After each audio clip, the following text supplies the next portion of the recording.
AJPI, association d'assurés engagés et responsables, présente Sud Radio, le grand matin week-end, la force de l'engagement. Muriel Réus. Bonjour Muriel. Bonjour Jean-Marie. Comment sauver la protection des enfants en France? C'est ce dont vous allez parler avec votre invitée Nathalie Cougny, présidente de la maltraitance. Moi, j'en parle. Et vous aussi Muriel, ce matin, vous en parlez. Oui, j'en parle parce que c'est un sujet extrêmement important. Il y a une semaine, nous avons appris que dans l'indifférence générale, un enfant de 9 ans a vécu tout seul pendant 2 ans dans un appartement sans chauffage, sans électricité.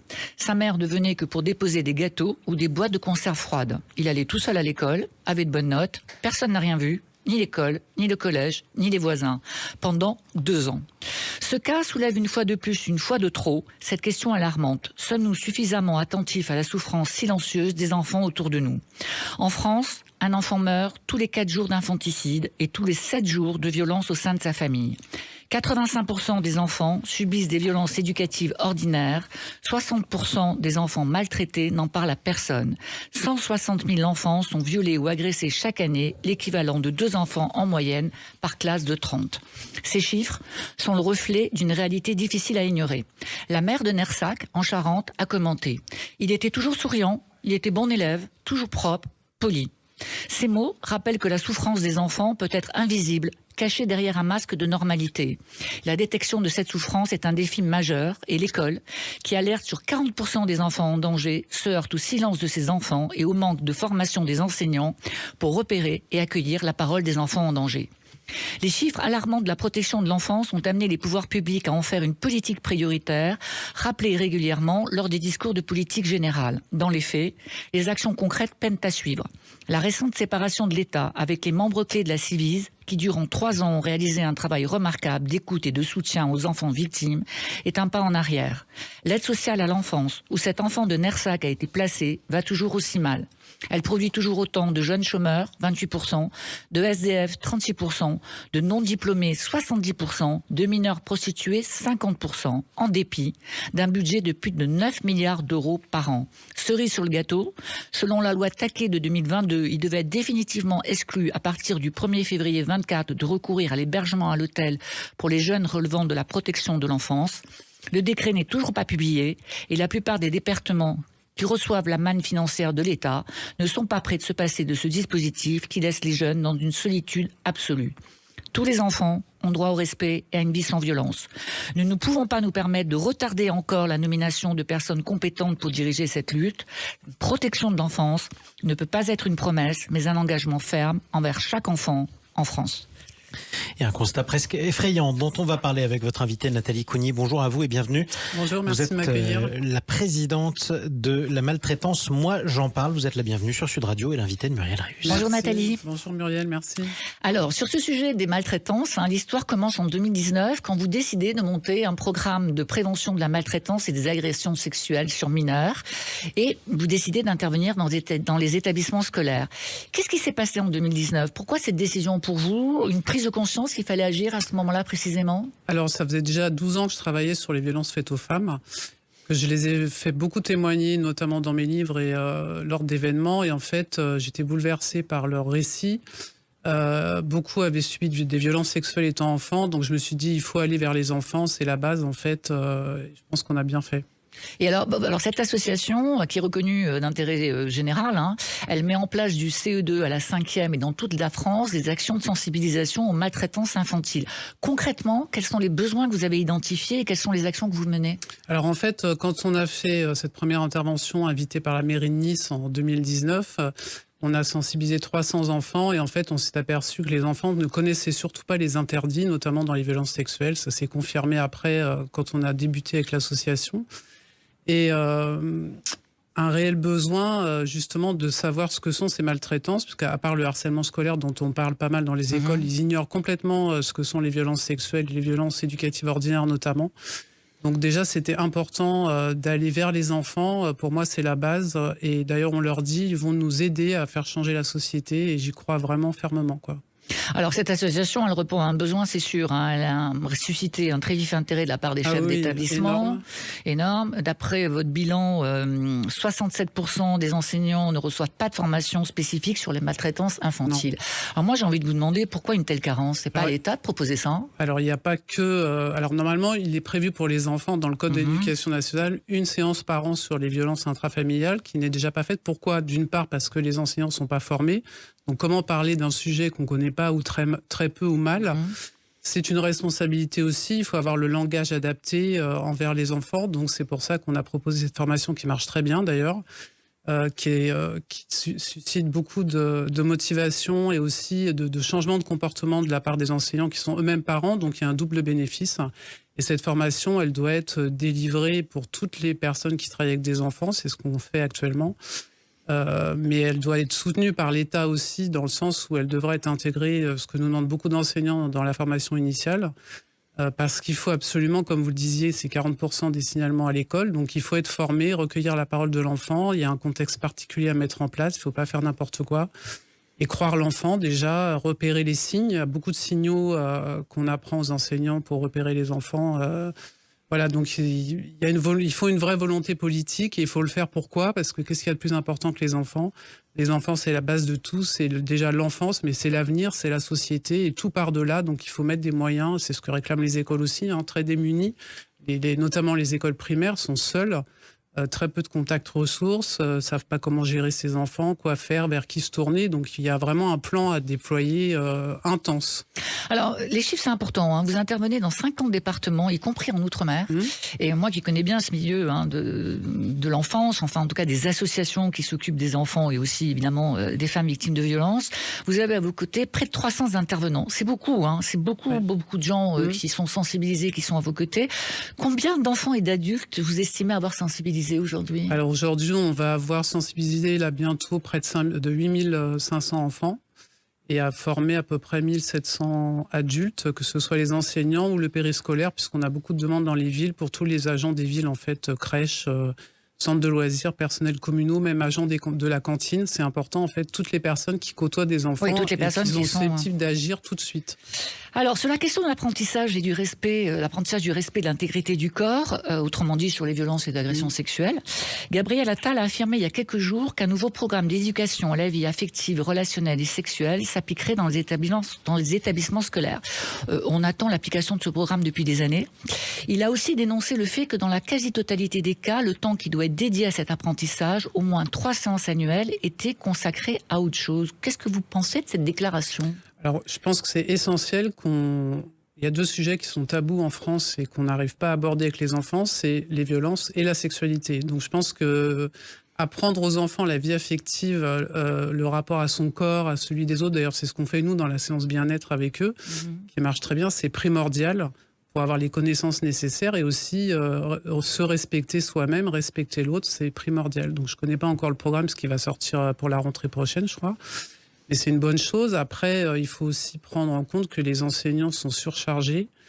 Donc, il n'y a pas beaucoup de temps pour faire autre chose que le programme, qui est déjà parfois en retard ou pas. Oui, mais enfin, il peut y avoir une volonté volonté politique, c'est important. Là, mais de toute façon, tout est lié à une volonté politique. Nous, on est quand même assez soutenus. Et moi, j'engage Gabriel Attal à faire de la protection de l'enfance une priorité nationale. Et une première grande cause nationale, c'est tellement important. Il y a trop d'enfants qui souffrent. Nous, on le voit dans les interventions. Moi, j'en ai fait pendant 1 an et demi. Le nombre d'enfants en souffrance qui n'arrivent pas à parler, à dire ce qu'ils ressentent et qui souffrent en silence est trop grand. Ça fait des adultes avec des problèmes conséquents. Il faut que ça change. Donc, il faut une réelle volonté politique, ça, c'est sûr. Alors, il a estimé aussi qu'il fallait clarifier le programme car certaines familles ne sont pas forcément à l'aise avec certaines choses qui sont dites à l'occasion de ces enseignements. Alors, moi, je me demande de quelle famille il parle. Est-ce que vous avez le sentiment de rencontrer des réticences dans le travail que vous effectuez dans les écoles? Alors nous, on rencontre pas les parents directement, donc on n'a pas eu de retour négatif pour l'instant, mais j'imagine que de toute façon, parler des violences, il y a forcément une remise en question. Il y a beaucoup de personnes qui nous disent « je suis violente » sans m'en rendre compte. C'est pour ça que la formation, elle est importante, et aussi aller vers les parents pour les informer. Élever un enfant, ça...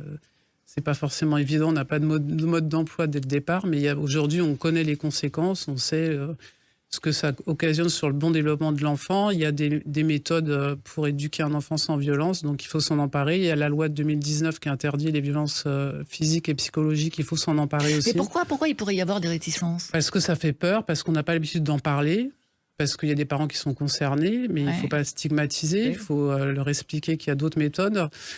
Mais la peur de la sexualité aussi, enfin, c'est des sujets, nous quand on parle des violences sexuelles aux enfants, au collège notamment, la première chose, ils rigolent.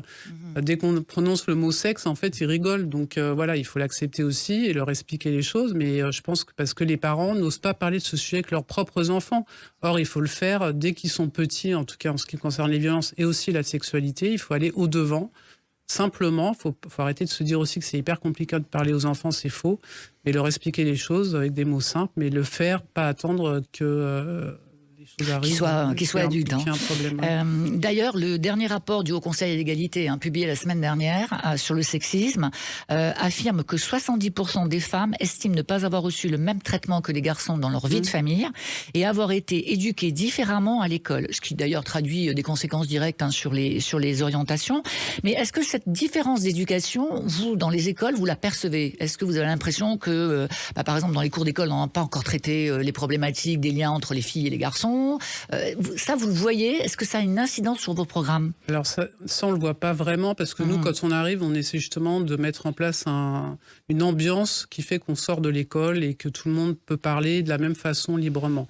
Par contre, l'éducation, il faut savoir que à l'école, par exemple, dans les petites classes, les filles sont au même niveau que les garçons en maths. Oui, ça change après. Ouais. Pourquoi? Parce qu'on n'arrête pas de dire que les filles sont pas faites pour les maths et que les gars sont faits pour les maths et les sciences. Donc c'est ce discours-là qu'il faut qu'il change, et c'est aussi dans les familles. L'égalité, c'est pas faire de différence et donner les mêmes chances aux enfants, quel que soit leur sexe. Oui, on en est loin. 70% des femmes. Et le pire, c'est encore 34% dans cette étude. Des jeunes jusqu'à 34 ans qui considèrent qu'il faut être violent pour se faire entendre. Donc là, il y a un vrai problème. Et 66% des femmes qui considèrent qu'il faut être sensible et attentif pour répondre aux injonctions de la société. Donc le travail est immense. Alors les violences envers les enfants, ça diminue pas. En dépit de toutes les campagnes de sensibilisation, la Civis, la Commission sur l'inceste et les violences sexuelles faites aux enfants, a estimé à 160 000 le nombre d'enfants victimes de violences. L'Observatoire national de la protection de l'enfance fait état d'augmentation constante de violences envers les enfants depuis 2012. C'est assez même avant, invraisemblable. Alors bien sûr, la libération de la parole progresse, mais ce sont surtout des adultes qui parlent. Surtout les adultes. Plutôt que des enfants. Il faut aller leur parler, et puis les enfants ne vont pas dire « j'ai été violé ». Ils vont dire je veux plus aller avec un tel en vacances. Voilà, c'est pas le même discours, donc il faut aussi reconnaître la parole de l'enfant. Alors justement, pour les auditeurs qui nous écoutent, pour les familles qui nous écoutent, qui sont sensibles à tout cela, vous en tant qu'experte, quels conseils vous donneriez? C'est quoi les signaux faibles? Comment il faut à un moment donné voir ce qui se passe dans la vie de l'enfant et s'alerter? Alors tout changement de comportement, ça c'est évident, baisse des notes à l'école, puis avoir faim, s'isoler, être triste d'un seul coup, il faut se poser la question. Aussi une phrase d'un enfant comme par exemple celle-ci, je peux aller à cet endroit, pourquoi? Et pas lui dire mais pourquoi, il est super sympa, vas-y quand même, enfin bref. Être attentif aux petits signes, parce que c'est souvent des petits signes chez les enfants. Les enfants, ils ont une faculté, vous parliez en préambule, les enfants s'adaptent. Ils s'adaptent aussi aux maltraitances. Un enfant, il aime son parent quoi qu'il arrive, et parfois il l'aime aussi dans la violence, parce que c'est le seul lien qu'il y a entre le parent et l'enfant. Donc être attentif aux signes, pas avoir peur de parler, d'anticiper. Et puis, savoir aussi réagir en fonction de l'âge d'un enfant. Un enfant qui pleure petit, il a un besoin auquel il faut répondre, connaître les émotions de l'enfant, en parler avec eux, les nommer, c'est important, impliquer l'enfant. Enfin voilà, il y a plein de méthodes, mais en tout cas, être attentif, et surtout, quand on entend quelque chose, il vaut mieux avoir un doute et agir que ne pas agir. Ça, c'est hyper important. Alors, on arrive au bout de cette conversation, de cette interview. On va finir sur une note un peu plus gaie. Pour la Journée internationale des droits de l'enfant, pour dire stop aux maltraitances, vous avez enregistré avec Emma Demain, qui est la marraine de votre association, une chanson de sensibilisation. Alors, cette chanson, elle a une originalité dans les textes, mais aussi dans la façon dont elle a été produite. Elle a été écrite par les enfants avec Emma Domas, qui est venue plusieurs fois au collège de Bréval dans le 78. Et ce qui est super, et encore une fois, quand on dit comment on peut faire changer les choses, impliquer les enfants, c'est déjà une première chose. Quand on implique les enfants, ils font des choses merveilleuses. Donc ils ont écrit les paroles, ils ont participé à la composition de la musique. Ils étaient très fiers. C'est un message assez fort contre le harcèlement et toute forme de violence. Et on est très fiers d'avoir fait cette chanson avec Emma, qui a porté ce message avec les enfants, qui l'a construit. Donc faisons confiance aux enfants. Il faut les valoriser, les soutenir et essayer de bannir toute forme de violence. Alors après ces 2 années d'existence, le bilan que vous tirez de vos actions est, je pense, positif. De quoi avez-vous besoin ? Alors, on a besoin d'être soutenu, ça c'est sûr, par les pouvoirs publics, c'est important, mais aussi entreprises, particuliers, être intervenant aussi à l'association, les chefs d'établissement. On est déjà beaucoup soutenu parce qu'on a beaucoup de personnes qui assistent aux interventions et qui se rendent compte qu'il y a un changement à la fin, en tout cas de compréhension des enfants et de ce qu'ils apprennent aussi pendant cette séance. D'argent, on a toujours besoin d'argent parce qu'on a j'ai choisi de rémunérer les intervenants qui sont des professionnels, c'est un gage de qualité. Pour les enfants aussi, c'est déjà pas mal, mais on a énormément de demandes et c'est important. Faisons de l'enfance enfin une priorité et une vraie priorité. Alors, merci beaucoup Nathalie. Je rappelle quand même pour les gens qui nous écoutent, pour nos auditeurs, le 119, qui est le numéro national dédié à la prévention et à la protection des enfants en danger ou en risque de l'être. Le 3018, qui est le numéro dédié aux enfants victimes de cyberharcèlement. Le 3020, qui est le numéro dédié aux enfants victimes de harcèlement scolaire. Et aussi le programme phare, qui accompagne les victimes, mais aussi des auteurs de harcèlement à l'école. Merci beaucoup Nathalie. Merci Muriel. Et je rappelle Nathalie Kouni que vous êtes la présidente de la maltraitance. Moi, j'en parle. Merci à vous Muriel Réus. Merci On Jean-Marie. vous dit à dimanche prochain pour un nouveau numéro de la Force de l'engagement. Au revoir. Sud Radio, le grand matin week-end, la force de l'engagement, Muriel Réus. Avec AGPI, association d'assurés engagés et responsables.